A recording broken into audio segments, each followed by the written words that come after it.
For millennia, humanity looked up at the stars while the vast ink-black expanses of our own oceans remained completely hidden from view.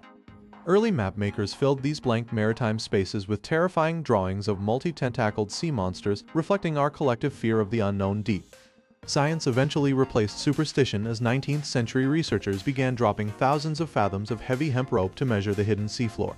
These early soundings revealed a startling truth. The ocean floor was not a flat, featureless plain, but a landscape filled with mountain ranges and staggering chasms.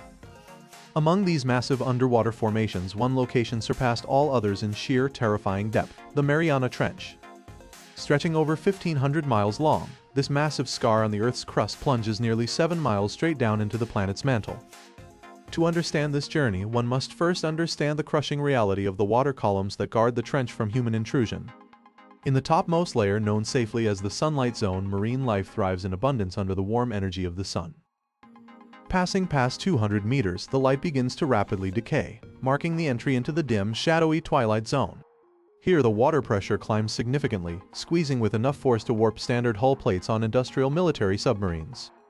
At 1,000 meters, the descent crosses into the midnight zone, a permanent realm of absolute unyielding blackness. In this dark zone, the temperature drops down close to freezing, hovering just barely above the solid ice point. But the true final frontier lies even deeper, past 6,000 meters, within the terrifying ultra-deep trenches of the Hadal zone. At the very bottom of this zone lies the Challenger Deep, where the water pressure reaches an astonishing 8 tons per square inch. For decades, eminent marine biologists confidently asserted that human survival at such extreme depths was an absolute physical impossibility. That narrative changed forever in the late 1950s when brilliant Swiss engineer Auguste Piccard designed a radical new vessel called a bathyscaphe. Named the Trieste, this unique vehicle operated on a completely different principle than conventional military submarines. Instead of relying on a rigid air-filled hull to resist pressure, its massive upper tank was filled entirely with millions of gallons of lightweight buoyancy gasoline. Because gasoline is incompressible under pressure, the giant float could maintain its structural integrity no matter how deep it sank. Suspended directly underneath this massive gasoline float was a cramped ultra-thick steel sphere designed to hold exactly 2 brave crew members. On January 23, 1960, the Trieste bobbed unsteadily in the rough waves of the Western Pacific, preparing for its historic mission. Inside the tiny crew cabin, Swiss oceanographer Jacques Piccard carefully adjusted the primary life support oxygen regulators. Beside him sat Lieutenant Don Walsh of the United States Navy, firmly checking the primary communications radio console. With a final confirmation nod between the two men, Walsh reached out and pulled the main valve lever to flood the air ballast chambers. Foaming ocean water rushed violently into the vents and the Trieste slowly sank beneath the turbulent surface waves, beginning its long journey downward. Within minutes, the violent rocking of the surface ceased completely, replaced by a smooth, eerie, and silent vertical descent. As they passed through 1,000 feet, the last traces of red and yellow light disappeared completely from the surrounding water. The temperature inside the uninsulated steel sphere began to plummet, causing moisture from the crew's breath to condense on the cold walls. Outside, the darkness became total, broken only by the sudden spectacular flashes of bioluminescent deep-sea creatures startled by their passage. At 10,000 feet, Walsh looked up at the main overhead pressure gauge, watching the mechanical needle climb steadily into uncharted territory. Every square inch of the hull was now experiencing thousands of pounds of unrelenting force, compressing the metal sphere by a fraction of a millimeter. Strange, terrifying metallic groans and sharp popping sounds echoed loudly through the cabin as the massive structure adjusted to the immense strain. Communication with the surface support ship had degraded into faint, heavily distorted acoustic pings sent through miles of dense water. They were now completely alone, separated from the rest of humanity by an environment more hostile than the vacuum of outer space. At 27,000 feet, the descent slowed down significantly as the vehicle encountered a dense layer of cold water. Piccard quickly opened a bypass valve to release a small amount of the buoyant gasoline from the upper tanks to resume their descent. The craft tipped slightly forward and plunged down into the final, deepest sector of the trench, entering the uncharted heart of the Challenger Deep. Suddenly, at 32,000 feet, a sharp, deafening explosion rocked the entire sphere, causing the vessel to violently shudder. Walsh desperately grabbed the auxiliary instrument panels, scanning the gauges to locate the source of a catastrophic structural failure. Outside the viewport, a large, jagged crack began to splinter across the thick outer plexiglass window, threatening to let the crushing weight of the entire ocean flood inside. Inside the descending research module, the sharp metallic groan of the hull echoed the immediate danger of the splintering viewport. Automated pressure valves hissed loudly as the vessel automatically stabilized its internal atmosphere against the crushing exterior forces. The thick structural support beams held firm, halting the progression of the fracture and securing the safety of the mission. With the immediate peril averted, the submersible continued its slow drift downward into the freezing expanse of the Hadal zone. At this depth of over 6 miles, the water temperature hovered just barely above the absolute freezing point. External temperature sensors displayed numbers that would mean instant death for standard marine organisms. Yet through the external cameras, signs of highly specialized life began to emerge from the bleak darkness. Ghostly white amphipods swarmed around the external structural components of the landing craft. These small shrimp-like creatures utilize specialized chemicals to prevent their cellular membranes from collapsing under immense weight. Without these evolutionary defenses, the pressure would instantly shatter their delicate physiological structures. Further down, the bright halogen beams caught the slow, undulating movement of a larger predator. A pale, scaleless snailfish materialized from the gloom, its gelatinous body perfectly adapted to the environment. Its skeletal structure is composed primarily of flexible cartilage rather than rigid bone to endure the atmospheric stress. In this desolate ecosystem, the concept of daylight is completely alien to every resident organism. Many creatures here have completely lost their vision, evolving instead with highly sensitive touch receptors. Suddenly, a brilliant flash of blue light erupted from a colony of strange benthic organisms on the seafloor. Bioluminescence serves as the primary language in this eternal night, used for both hunting and defense. The crew watched the mesmerizing light display on their high-definition monitors with profound silent respect. Every frame of video captured was historical data destined to redefine the boundaries of marine biology. The submersible shifted its trajectory toward a series of dark sediment-covered ridges on the trench floor. Here, the mechanical sampling arm was extended to gather specimens from the ancient seabed. The pilot carefully manipulated the hydraulics to scoop up a delicate, gelatinous structure resting on the mud. As the metallic claw closed, a sudden burst of movement beneath the silt disturbed the extraction process. A massive, multi-segmented invertebrate emerged violently from the disturbed sediment layer. It was a giant polychaete worm, scaled up to monstrous proportions by the unique conditions of the abyss. These creatures thrive on marine snow, the decaying organic matter that drifts down from the upper ocean over thousands of years. The metabolic rate of these organisms is incredibly slow, allowing them to survive months between major meals. To study them is to look into a completely alternative path of evolutionary history on Earth. The creature slowly retreated into its burrow, leaving the researchers in a state of quiet disbelief. The sub moved onward, navigating through an increasingly dense field of delicate glass sponges. These sponges construct their bodies out of pure silica, forming intricate lattices that resemble fine crystal artwork. They act as vital structural habitats for tiny organisms that cannot survive on the muddy plains alone. In this extreme isolation, life has forged a complex web of complete mutual interdependence. Instruments suddenly detected a strange surge in chemical compositions within the surrounding water column. The methane and sulfur levels were rising rapidly, hinting at an active geological source nearby. The thrusters hummed loudly as the vessel pushed through an increasingly murky, turbulent current. Thick, dark plumes of mineral-rich water began to obscure the primary viewports entirely. External temperature sensors suddenly began ticking upward at an alarming, unprecedented rate. The frigid Hadal environment was giving way to a hidden superheated underworld of tectonic fury.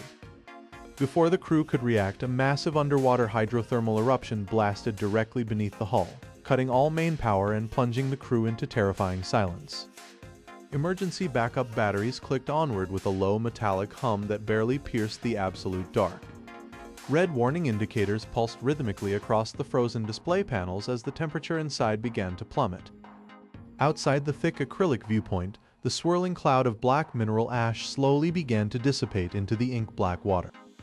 The co-pilot frantically flipped mechanical override switches to stabilize their volatile buoyancy tanks. With a shuddering mechanical groan, the auxiliary thrusters kicked back to life and leveled the damaged craft. As the exterior floodlights flickered back online, they revealed a surreal landscape of jagged, towering spires. These gargantuan structures were hydrothermal vents, billowing thick plumes of mineral-rich fluids directly from the Earth's crust. To understand this volatile environment, scientists must look back millions of years to the tectonic movements that carved the trench. Here, the massive Pacific plate meets the smaller Mariana plate in a slow-motion planetary collision. Through a process known as subduction, the heavier Pacific plate is forced downward into the Earth's burning mantle. This downward bending creates a colossal steep-sided V-shaped chasm that plunges nearly 11 kilometers into the planet. The sheer friction of this subduction tears the crust apart, creating massive fault lines and intense, unpredictable seismic activity. As the oceanic crust sinks deeper, intense heat and pressure force water trapped in the rocks to escape upward.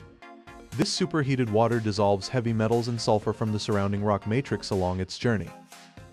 When this boiling solution finally erupts back into the freezing ocean water, the dissolved minerals instantly precipitate out.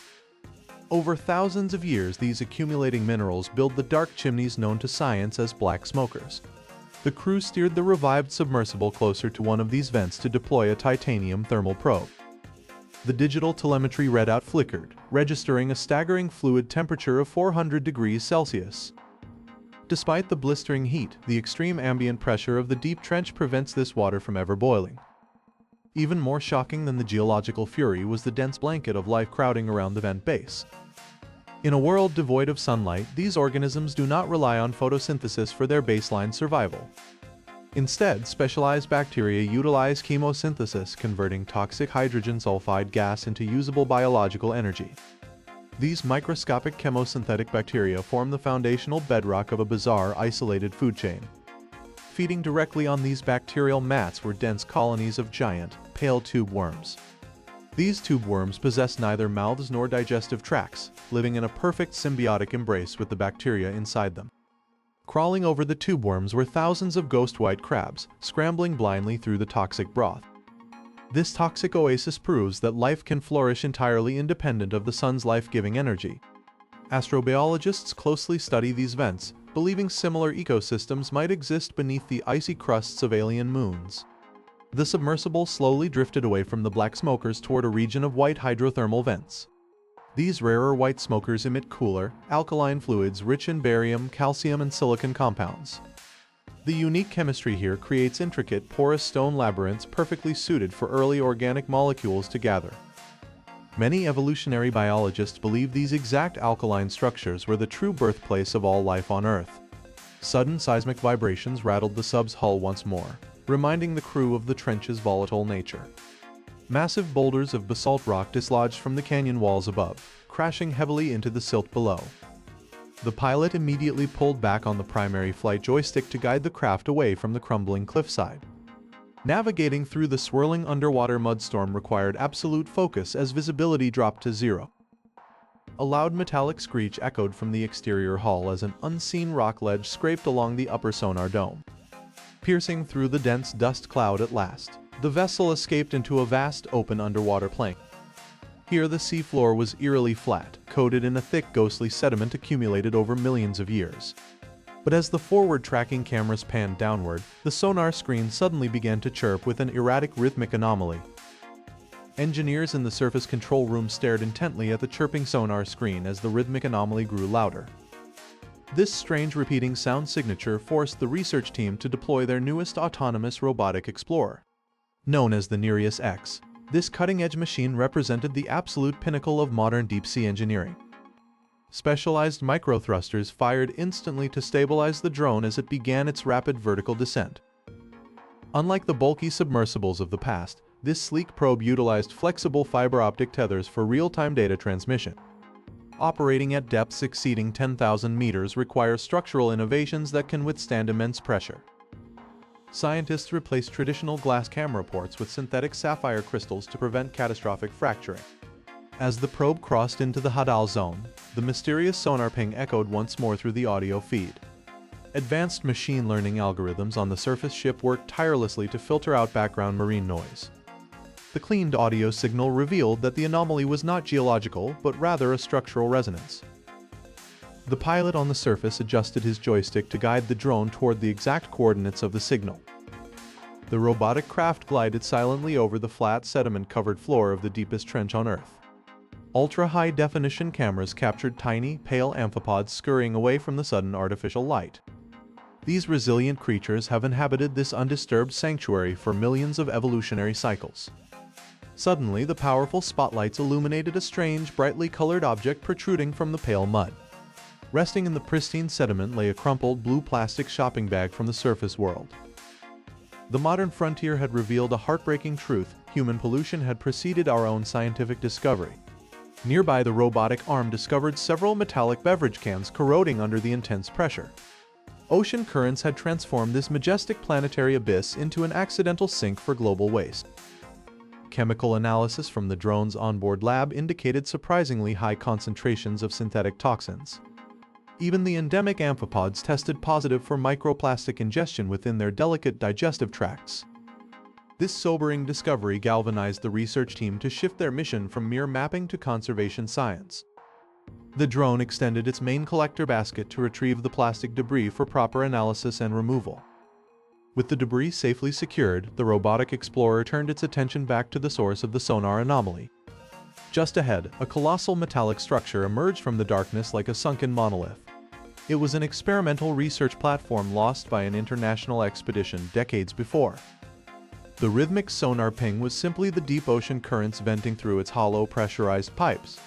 The mystery was solved, bridging the gap between past failures and modern technological triumphs. The drone's hard drive was now packed with invaluable ecological, geological, and environmental data. The pilot initiated the ballast release sequence, sending heavy iron weights dropping to the seafloor. Buoyant foam panels took over, gently lifting the sophisticated probe away from the deepest floor. The journey upward served as a powerful reminder of how interconnected our planet truly is. Every action taken on land inevitably ripples down into these supposedly unreachable marine sanctuaries. But through advanced technology, humanity now possesses the eyes to see and the knowledge to heal. On the surface, the recovery crew gathered on the deck, eagerly awaiting the vehicle's return. Breaking the surface with a splash, the Nereus X bobbed safely in the golden ocean waves. Cheers erupted across the vessel as the crane securely hoisted the historic payload back onto the deck. The data collected during this historic expedition would forever redefine international marine protection laws. The Mariana Trench, once an abstract and terrifying void, was now an understood frontier requiring our ultimate protection. As the research vessel sailed toward the horizon, the deep abyss rested silently below, its secrets preserved for generations to come.